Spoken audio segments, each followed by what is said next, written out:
Salam, selamat pagi saudara-saudara yang dikasihi Tuhan Yesus Kristus. Selamat berjumpa dalam renungan pagi hari ini.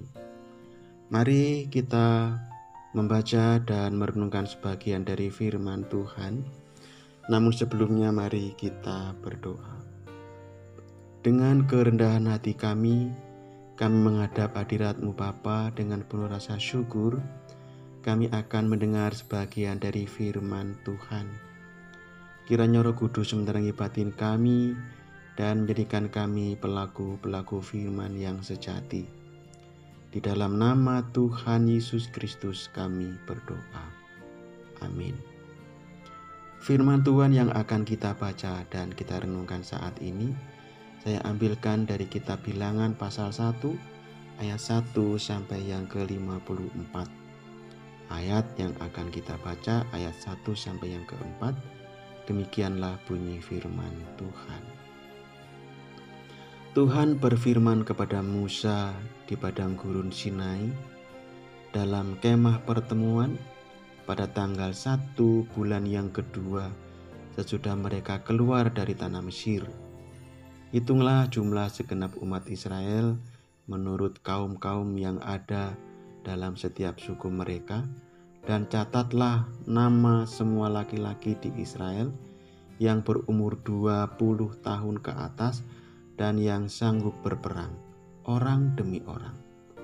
Engkau ini beserta Harun harus mencatat mereka menurut pasukannya masing-masing, dan tiap-tiap suku harus ada satu orang yang mendampingi kamu, yakni orang yang menjadi kepala dari suku yang diwakilinya. Amin. Demikianlah pembacaan firman Tuhan, dan tema renungan kita hari ini adalah hidup yang tertata dan teratur.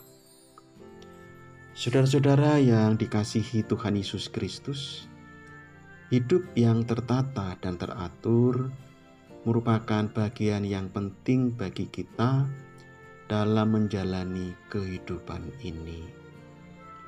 Bagi kita, orang yang percaya kepada Tuhan Yesus Kristus adalah umat yang hendaknya menjalani hidup ini tidak asal hidup, tetapi hidup yang memahami dan melakukan firman Tuhan, memahami talenta kita, kesempatan kita, bahkan hidup yang hendaknya dipikirkan dengan cermat dan dilakukan dengan baik berdasarkan firman Tuhan.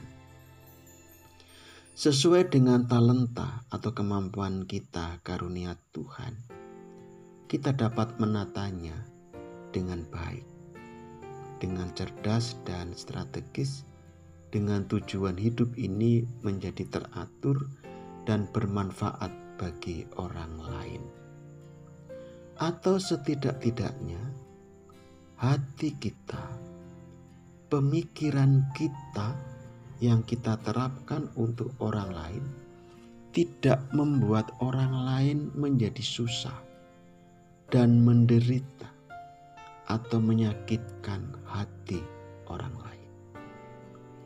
Saudara-saudara yang dikasihi Tuhan Yesus Kristus, umat Israel setelah keluar dari tanah Mesir, Tuhan memerintahkan kepada Musa dan Harun agar mereka mencatat jumlah orang Israel dari ke-11 suku Israel yang usianya di atas 20 tahun dan sanggup berperang.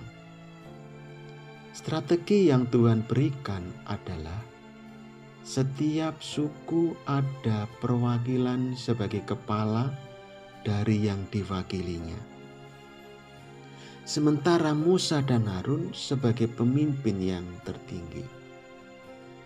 Kegiatan mencatat ini bertujuan agar Musa dan Harun dapat mengetahui dan menata serta mengatur kekuatan dan potensi yang dimiliki umat Israel dan ditata sedemikian rupa untuk menjalani kehidupan yang teratur pada saat mereka berjalan menuju tanah perjanjian.